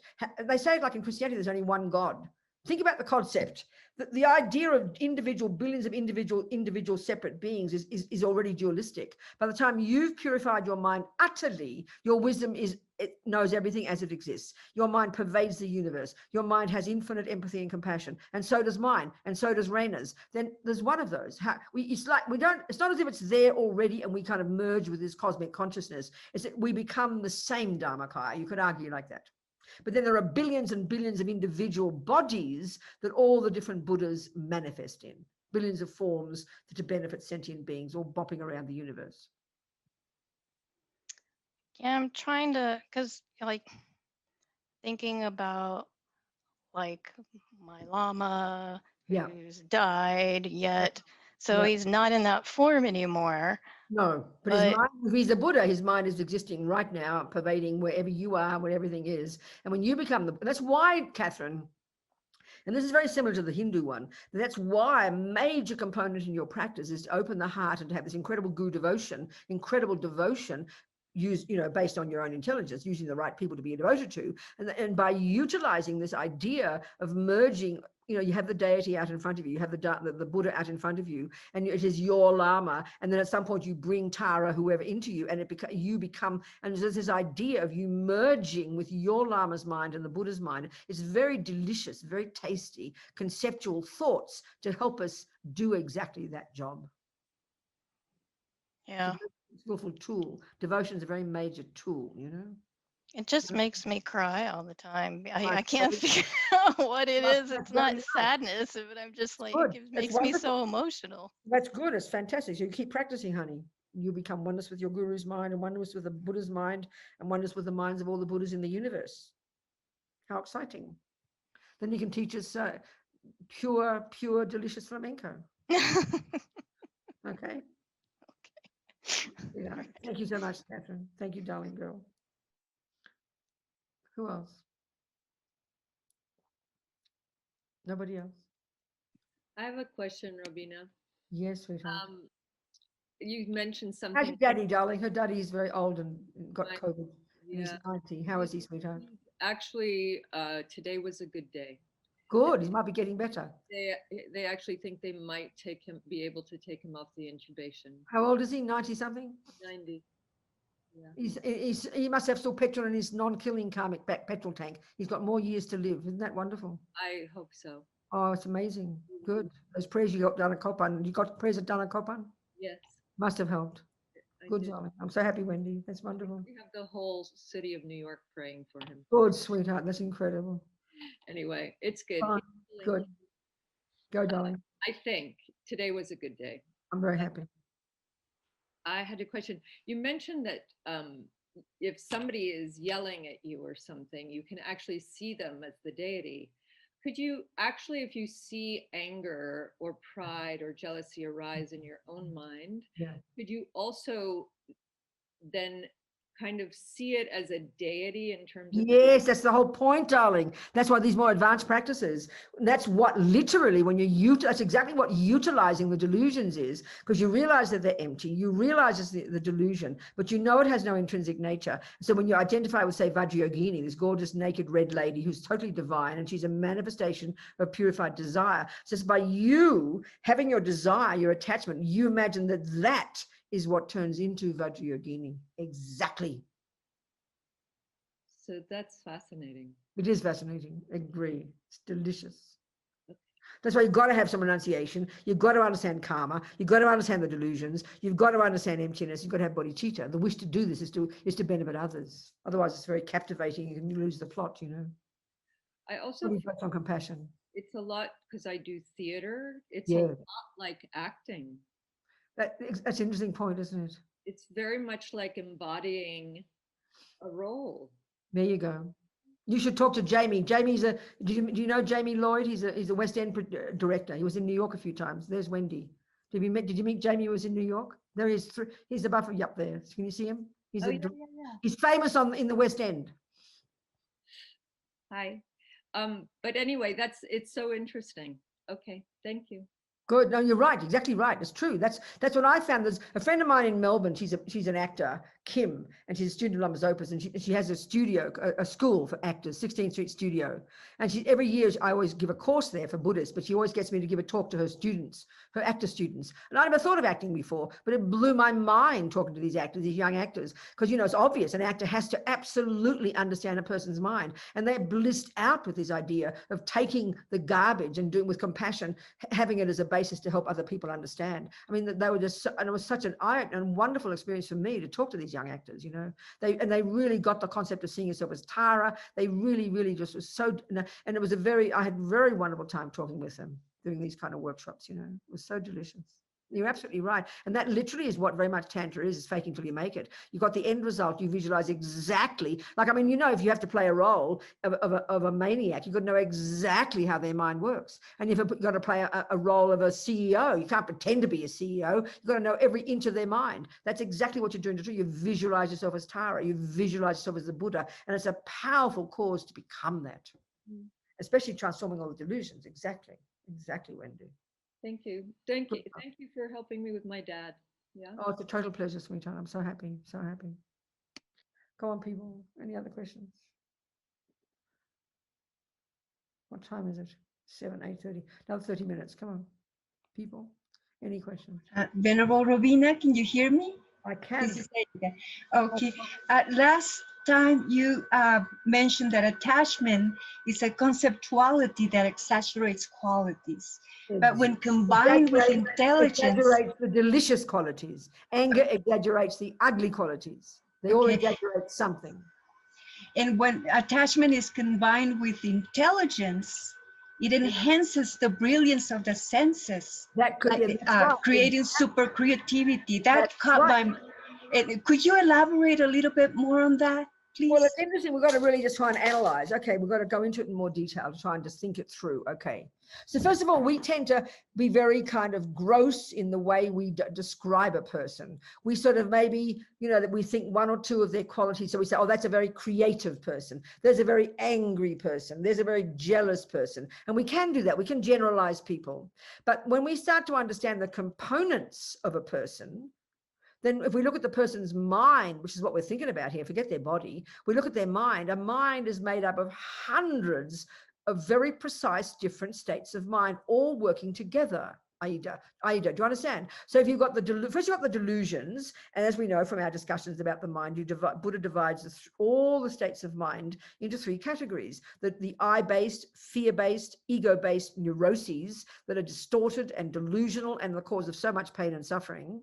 And so there's thousands of those. And of course, the three main ones we talk about: ignorance, attachment, and aversion, and then the other dramas. So then you've got thousands of these, and so they're all in there doing their job. Each person's made up of all these different states of mind, but we're different kind of recipes of all the different states. So we come out as a different cake, because they've all got eggs in them, they've all got flour, they've got some different flavors, but their fundamentals are the same. So then you've got that same person, let's say they've got a few delusions, but they've also maybe have lots of love, lots of intelligence, lots of a particular kind of mind that's kind of I call them these the mechanics of the mind, an ability to discriminate very precisely and very clearly and very logically. So a brilliant mathematician would have that ability to discriminate, think second by second, this is opposed to this, is opposed to that. Some people don't have much discrimination, but have got a lot more of something else. They've got all these different components. Then you've got a person who's got a lot of concentration, a lot of there's many mechanics of the mind: concentration, good memory, alertness, intention, attention. These are all the mechanics, and they make up your ability to do something. Now, if you're a very good sniper, you're going to have some past karma from killing. You're going to have strong attachment because you really like your job. You're going to you have some level of anger. You don't look like you're a monster you want to torture people, but you obviously have to have aversion, because otherwise why would you want to kill people? So you've got all those delusions, but also you've got very good concentration. You've got very good memory. You've got very good attention. You've got excellent discrimination. So you combine all those together and you get a person who's a good sniper. Can you hear the point there, for example, Ida? Can you hear that? Yes, I can. Now you have a person who's got, let's say, a big heart. who's very open, very loving, very kind, and wants to help people. And then you mix that with, they've got very good concentration, very good alertness, very good discrimination, but they've got masses of attachment, but not at a gross level. They don't eat like pigs and jump on 14 girls a day, or boys for that matter, or whatever, but they've got lots of attachment to sound. Attachment to sound. Well, you've got that attachment to sound, which an attachment is the ability that runs towards something and makes it delicious. But the real skill of attachment is that it is elaborate conceptualization. So think about when you're attached to a boy, let's say. The attachment is, first of all, this it's the hunger, emotional hunger to get the boy, and then it's this exaggeration of the boy's deliciousness, and then, in other words, the attachment embellishes the boy's beauty. But if you're a nice person, you combine your kindness and your love with that capacity to embellish the boy's beauty, and then that's what you call falling in love. And you be patient and loving and kind to him, but you exaggerate his deliciousness. Now, if you're really attached to sound, I mean, I think of Charlie Parker, this genius, unbelievable jazz musician in the 40s and 50s. But he also he had incredible discrimination, incredible intention, incredible attention, incredible good memory, incredible concentration, incredible discrimination. The ability for him to discriminate the sounds was unbelievable. And he had this, and then he had attachment to sound, so he was able to embellish sound. An artist embellishes shapes and colors. So you've got all these abilities put together, but he also happened to have attachment to sex, attachment to drugs, attachment to food. So he had the grosser attachment as well. So it's very intricate, and each person's got different components. So I always think of Bach. I mean, he had 23 children to keep. So he had to work pretty hard composing all these pieces of music. But you could see he had incredible devotion. He was a moral, ethical person, but he had this capacity to embellish sound in this incredibly sophisticated way, which is a function of attachment, to embellish, adding to that intelligence, adding to that kindness, adding to that devotion, adding to that concentration, and you've got Bach. It's like that. It's not just one thing.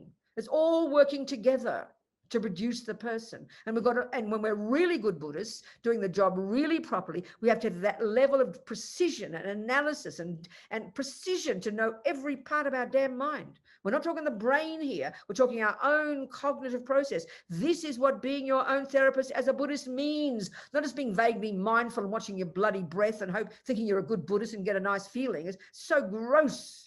It's much more subtle than that, much more precise than that. And when we can know our own mind intimately, Aita, we can see other people's minds exactly. This is what being a Buddhist really means. This level of brilliance, level of clarity. And that's why concentration is necessary, shamatha, samadhi. Are we communicating now? Yes, we are. Thank you. I have such an appreciation of creativity, a different point of view now. Right. Thank you. So in the end, that's why the point now is, this is where it's a bit devastating for us, because in our culture, creativity is the peak of achievement. Science is a peak of achievement, but people love creative people. I'm not criticizing anybody, but this is the trouble, Ida. Unless we've got lots of compassion and lots of wish to benefit others, mostly our creativity is purely based on attachment, getting what I want. It's totally self-centered. So it's the cause of suffering. It cannot bring happiness. Temporarily, it can make some people happy, but it's not going to get as far spiritually. We've got to, and that's why the bodhisattva, that's why the first level of practice, junior school, entry level, grade 1, you've got to basically give up sex, drugs, and rock and roll, give up music, give up eating, give up and go to the mountains and get some renunciation. Then you can come down from the mountains and enter into the bodhisattva path. And now you can use your skill and use your artist and use your creativity, because it's now based on bodhicitta. Are we communicating? Yes, we are. I was also thinking about instructors, teachers, and they have that level of attachment to give, perhaps, to share. Sorry, I don't understand what you're telling me. Intelligence. Don't understand what you're saying. Give me an example. I don't know what you mean. I'm thinking of you, how you are an incredible teacher, and I can.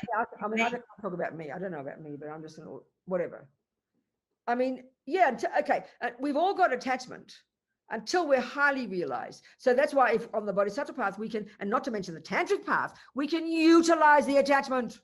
You know, in other words, you know, we have to eat, sleep, and go to the toilet because we're not great renounced yogis who live in the mountains naked, because we're not that renounced. So so the marvelous approach from the Bodhisattva path is, given that we've got to eat, then before you shove it in your mouth mindlessly, you think of it as empty. You think of it as you eating for the sake of sentient beings. So then you do your job, whatever it is, to help others, and you utilize your attachment. You can utilize your attachment, but you put bodhicitta under all of it, and then you transform it. That's the skill. Do you understand? Yes. So creating art with that mind of bodhicitta, it must be something incredible. Then you benefit others. That's it. Then you benefit others. Whatever you're doing, sweeping the floor with bodhicitta, washing the dishes with bodhicitta. It's nice to be an artist too. It sounds very romantic, but doing whatever you do, if it's done with bodhicitta, it's the cause of enlightenment. This is the point. Music is just a vehicle. Whatever you do is just I think I'm understanding now. I think I'm getting something out of this tantric teaching. That's it. Thank you for your question. So helpful, darling. Thank you. Okay. What else, people? Other questions? Nothing. May I ask a question, Venerable, please? Alessia, yes, sweetheart.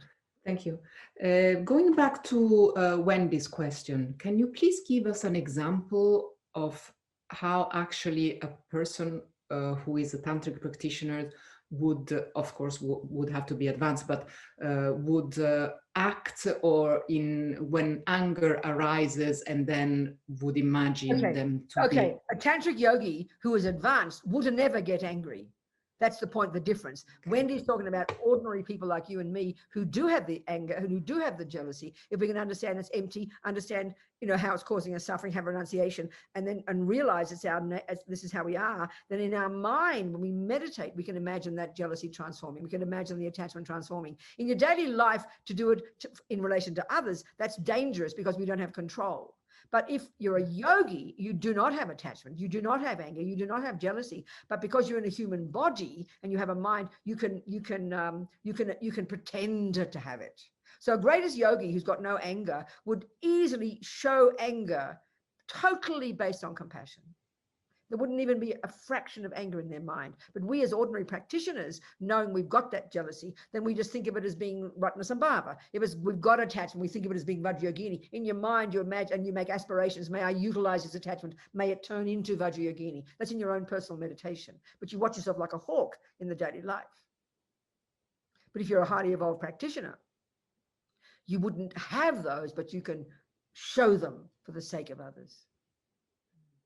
Does that make sense?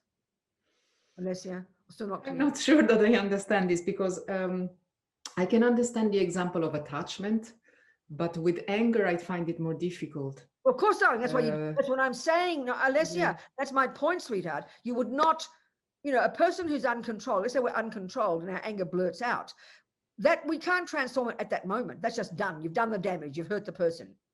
But if in your mind, you're feeling the anger, you're hearing the anger in your mind, you're not expressing it to anybody, instead of the usual self-pity view based on ignorance, oh, I'm a bad person, I'm angry, you'd think, okay, this is anger. It's just a habit. It's not intrinsic. It has no inherent nature. It is not who I really am. It's empty. And may I use this to transform this into the Buddha. It's a way of thinking about it in yourself, darling. That's what I'm saying. All right. So in relations to others, if we are angry, you can't do it. Yeah. Okay. Yeah. There's no way we can pretend. Of course. Thank you. But even still, at a certain level, if you're a mummy and you have a child and you've got some wisdom and you see she's not behaving, you can act. We know that. We call it tough love. We're capable at that level. But you have to know where you're at. So you've got to have such incredible, like I'm saying to Ada, have to have such intricate awareness of our mind. That's the second scope. Have to know our mind so well. And then we know what we can and can't do. But it's mainly this way of seeing it is instead of the self-hate and the self-loathing we have, Alessia, and then it's so powerful. The moment we think of anything as not having an intrinsic nature, the moment we think of anything as being empty, it already explodes it. It already diminishes it. Seeing it as self-existent that makes it so strong and makes it so deep in us. Do you understand, Alessia? Thank you. Yes. Yeah. Thank you. What else? Thank you so much. Really good points. It's such good points. Go on, you people. Ask questions. Somebody else? Nobody else? Huh? Robina, Yes. have Right. you ever done the practice feeding the demons, the chug practice? Churd, you mean? That's a practice we have in our lineage. Yes, we do. It's quite a well-known practice in our lineage. Yes. And is that a tantric practice? Absolutely, it is. Yes. It's a particular. You see, that's an interesting point. Actually, it's a particular practice by one female deity. Can't even think of her name now. I forget her name. And it's a whole practice of visualizing, seeing, cutting open your body, cutting all the junk and the rubbish and offering it to the spirits. It's a particular practice the great yogis would do it's a way of offering. It's a practice of using fear, activating fear and using that and transforming. Because you see, so they talk about going to, like in India and places in Tibet, their cemeteries weren't all neat and nice and nicely designed like ours with buildings and things. They're just naked bodies chucked around and smelly bones and things. So where all the spirits, there's millions of spirits live there, heavy duty dudes. So they practice to counteract fear. And so, because fear is the main energy of the root delusion, ego grasping. So the quickest way to cut the ego grasping is these yogis will put themselves into a situation where fear would be rising. I mean, Buddha talked about that when he done doing all his austere practices. He'd go into the places and his hair would be standing on end with unbelievable fear. But that's when you understand emptiness and understand how you can use that to help you smash ego. So that practice, Churd, is to help you quickly transform and smash through and realize emptiness. But also it's a practice of opening up your body and cutting it up and offering all the bits and pieces and everything to all the Buddhas and to all the spirits, offering all your bits and pieces to the spirits. It's a very delicious practice. But the logic of it is it's important to understand it. Majik Labdrong, that's her name. Thank you, Katie. Her name is Majik Labdrong. That's the deity's name. Churd, it's called. Cutting the self-existent I. Yeah. Someone else? Venerable Robina, can I ask a question, please, Christina? Yes, Christina.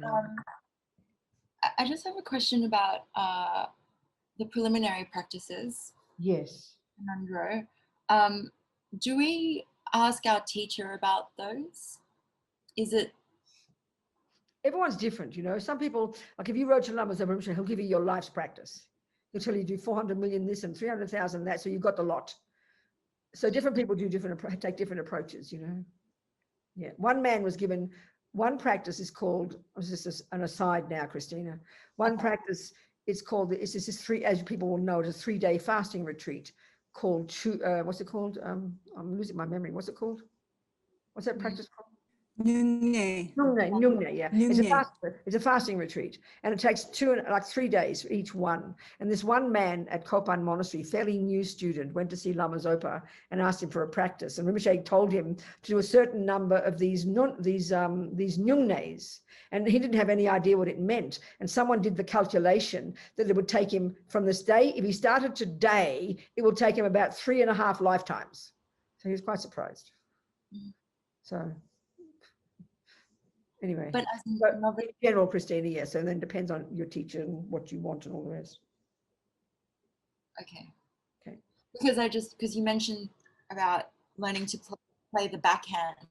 That's it's right. Just if we're just novices on the path, that's right. are we meant to just do everything at the same time, or we No, just have to find a teacher to help guide us?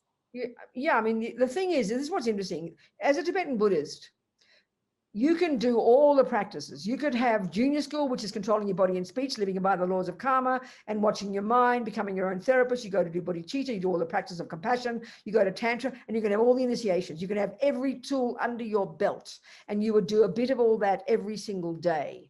But the point about the path is you won't realize Tantra until you've realized emptiness and bodhicitta and this. You won't realize bodhicitta until you've got renunciation. You won't realize emptiness until you've got renunciation. So you can do them all, practicing at different times and apply the tools at different times in your life. But your ability to experience them, that's to do with how much purification you do and how much merit you create, how much fertilizer you put into the garden, how much weeds you pull out.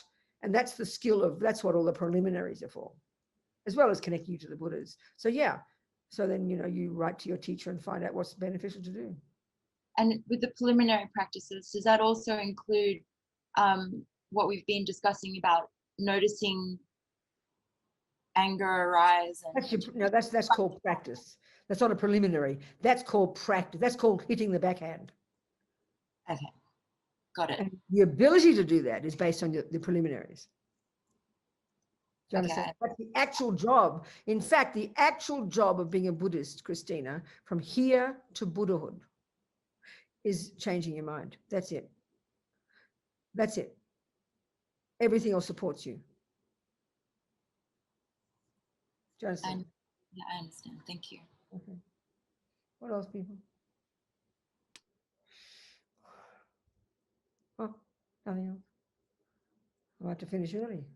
Run out of voice, run out of words. I have another question, Robina.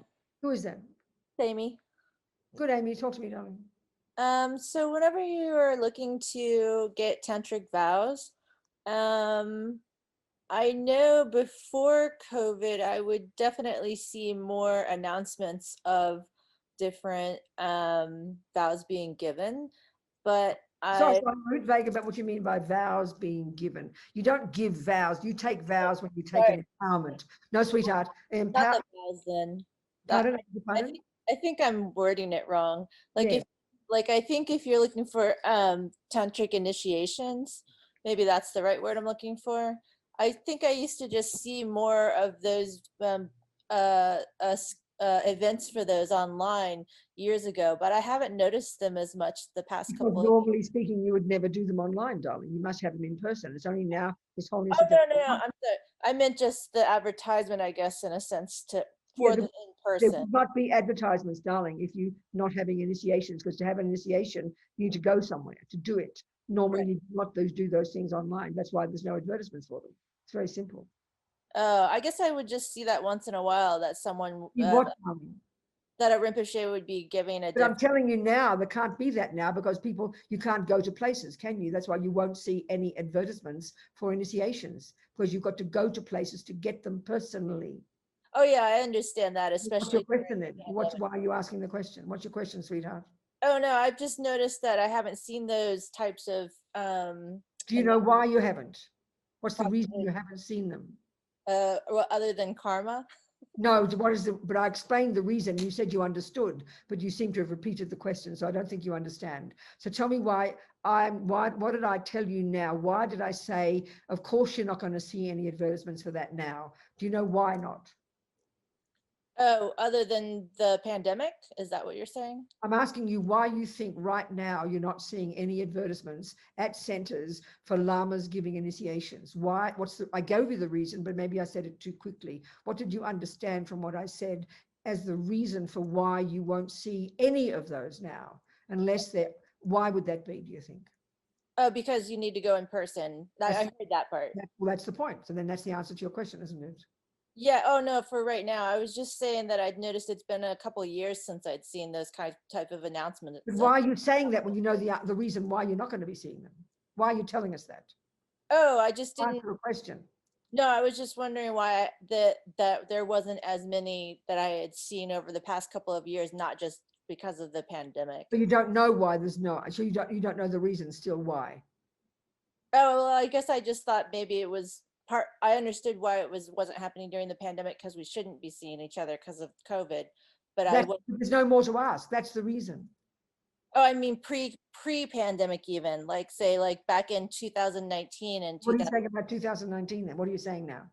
That I hadn't noticed as many announcements, and so whenever I've been interested in seeking out tantric initiations and teachers, I just had noticed I had seen more availability for those initiations in years previous to say like 2019 versus. Have you found your own path, Amy? You know where you belong. You know what lineage you are. You found your lamas. You recognize your root lamas. You know what you're doing. Yeah, I definitely have at least one root lama, obviously. Well, that's where you should be looking for your initiations. You don't just shop around. Oh yeah, and yeah, I've seen that, and I've also talked to many people about tantra initiations and possibly having different guru, and What do you mean you talk to many people about it? What do you mean by that? to other Buddhist What do friends you who've mean you talk taken to many people? initiation. Why would you be talking to many people about it? You shouldn't talk about these things. Oh, just because since His Holiness is my root guru, it's just difficult to be able to message him directly, to ask him for That's the. another discussion. You don't need to message him. So that's another discussion now. You're asking me why. Now I'm very confused, Amy. You're saying many things at once and I'm trying to be helpful. So perhaps Sorry. ask your questions again. Is there a really clear question you have or not? Or you're clear now, the answers? No. No. You did answer my initial question. It was just something that I was trying to figure out why I hadn't seen as many announcements for the But initial. why should you look around? Why should you care? Like you sound like you're sort of supermarket shopping. Shouldn't No, you? no, no, not to supermarket shop, more just off of because while I'm trying to understand the correct way to approach tantra. Correct way to approach it is to pray to your guru every day to guide you to take the initiations that you're got the karma to receive when you're ready. That's your job. It should be internal and not to talk to other people about it. I'm not trying to be rude or anything, but No, you that's shouldn't talk okay. to other people about it. It's not appropriate. It's so profound and so special. I mean, we also know now that His Holiness is, and some other lamas are giving, in fact, giving online. His Holiness, the last one he gave was in May. I don't think he's given highest yoga tantra, but he's given a Chen raising initiation in May online. So he set a new precedent. And so some lamas are doing that now. But there's no other reason, I would say. I can't imagine any other reason. Unless it's due to your karma, you just don't see them. Because I mean, what appears to us is quite individual, Yeah, that makes total Yeah, sense. that's Sorry right. if I wasn't making a lot of Well, sense. it wasn't clear, but now I think we're getting clearer, Amy. Mm-hmm. Thank you, darling. Thank you Thank so you. much. Thanks, sweetheart. What else, people? It's 9 o'clock. Gone like a dream. Look. No, not quite. 10 more minutes.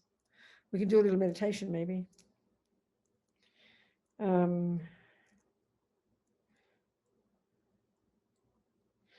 Why don't we just do purification? 10 minutes purification. The 4 opponent powers. This is Vajrasattva. Vajrasattva is a white aspect of Vajradhara, and Vajradhara is the main Buddha in Tantra, the sort of Shakyamuni Buddha in the aspect of the Bodhisattva. And he's related especially to emptiness, because emptiness, when we realized emptiness, that's when we really purify our minds. We do the 4 opponent powers as practice, but you don't actually uproot the delusions. You just put atomic bombs under them. You only uproot the delusions, which is the causes of suffering, when you realize emptiness. So we've got to get ahead of the game, though. So let's do a very simple version of the 4 opponent powers, especially in relation to purifying our obstacles to understanding the teachings, understanding the different stages of practice, removing the obstacles that have prevented us from getting realizations, removing our obstacles that cause us to misunderstand the teachings and think about them wrongly, particularly this one, I think, which is all a way to prepare for being ready to receive, to listen to and receive empowerments in Tantra and know how to use them to transform our minds. So we just kind of very relaxed, very natural, and just think, maybe not even in this life, maybe we came into this life with broken commitments from past lives, broken samaya, as the lamas call it, our word of honor.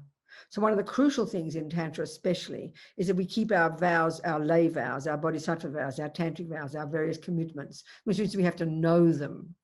And if we keep them purely, all the lamas say, we will just whiz to enlightenment very quickly, because that means we're keeping our word of honor, we're keeping our contract with our different lamas. But by not keeping our word of honor, not doing our practices properly, we kind of make a mess of our own minds. We kind of close the door to realizing things. So we just think any actions we've done, in particular, broken samaya, broken commitments, not keeping our vows properly, not even knowing our vows, not even knowing our commitments.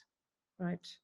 And this is logical. Don't fantasize vows and commitments. If you're driving a car, if you don't know the road rules, if you don't know how to drive a car, which basically you don't know what your vows are, and you don't know what you've committed to do, we don't call it that, you'll make a mess, you'll crash and kill people.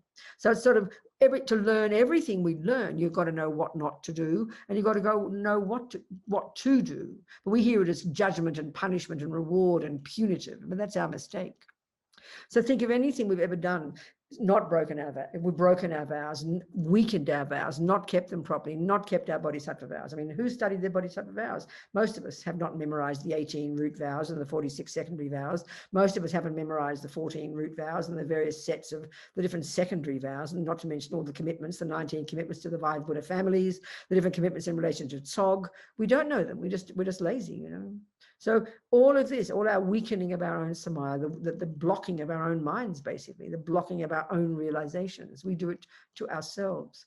So whether it's from past life or this life, we think, I regret from the depths of my heart all the things I've done that have blocked me from my own realizations, that have blocked me, you know, to understand the teachings, to understand emptiness, to understand renunciation, to understand bodhicitta, to understand the tantric teachings. I regret from the depths of my heart the causes of this, my own foolishness, you know, because I don't want future suffering. I want to stay close to the Dharma. I want to stay close to my lamas. I want to get realizations quickly. So whom can we turn to rely upon? So we visualize above our head the Buddha in the bodhisattva aspect, radiant white light body, holding a Dorjian bell, which is a union of the two truths, wisdom and bliss. In Tantra, it's a bit different. Radiantly beautiful, blissful, radiant is the mind of our Lama. The mind of our Lama manifesting as Vajrasattva, solely for our benefit, above our crown, radiant, beautiful, bodhisattva aspect. How delightful. And then we think, you know, we have compassion for all the sentient beings we might have harmed, which has caused us to break our samaya and, you know, not be clear. And then we do the practice. We visualize blissful, Vajrasattva, Lama Vajrasattva sends radiant, just do one visualization, radiant nectar from his heart that arcs around and enters our crown and fills us with this blissful nectar, purifying all the obstacles we've ever created, all our broken vows, our broken samaya, our broken word of honor, our lack of understanding of what our vows and commitments were, you know, our lack of understanding the guru devotion, all these are the highest practices, you know, all of these obstacles we've created. Purify completely. Totally purify all the negative karma we've created, disappearing into space like filthy liquid, leading through the lower parts of our body as you recite the mantra.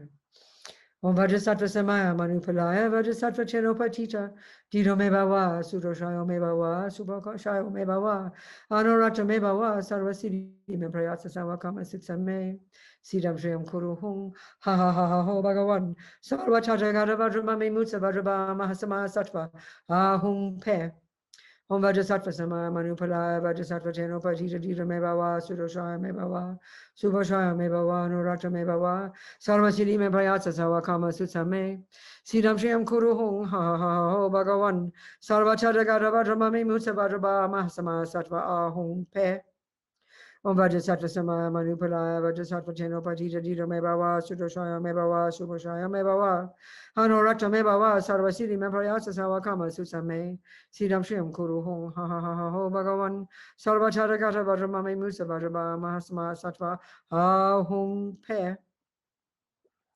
Full of this blissful nectar, our samaya completely purified, all our broken samaya purified, our broken vows purified, all our vows strengthened, bodhisattva vows, lay vows, tantric vows. From past life, some of these vows you carry from life to life, making us close to our teachers and close to the teachers so we can quickly get realizations. How amazing. So the fourth step, we make decisions. Whatever vows we've got, whatever commitments we've got, we make the sincere wish for our benefit. You're not trying to please anybody else. For your own benefit, you wish to keep them, be clear about them, make decision, to know them, to recite them every day, to be clear what they are, and watch our body, speech, and minds like hawks. You know? Well, body and speech, vows are just about the body and speech. But then to watch your mind as well. So we continue to keep our vows purely, and so we keep our hearts open to the Dharma as quickly as we can, because that's the point. It's not a punitive idea, it's practical. And then we imagine Lama Bodhisattva very compassionately dissolving into white light, coming through our crown. So the energy of our Lama, the energy of the Buddha Bodhisattva, and our mind, body, and speech merge and just bliss out. Imagine your energy expanding to fill the universe. No thoughts. Radiant, clear, wise, blissful. No thoughts.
Okay, that's it, everybody.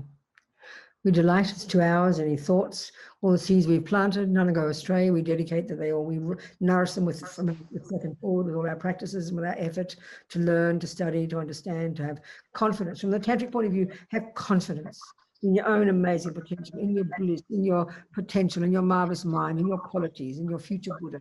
Have that confidence. Want to enhance it, want to grow it, want to become it.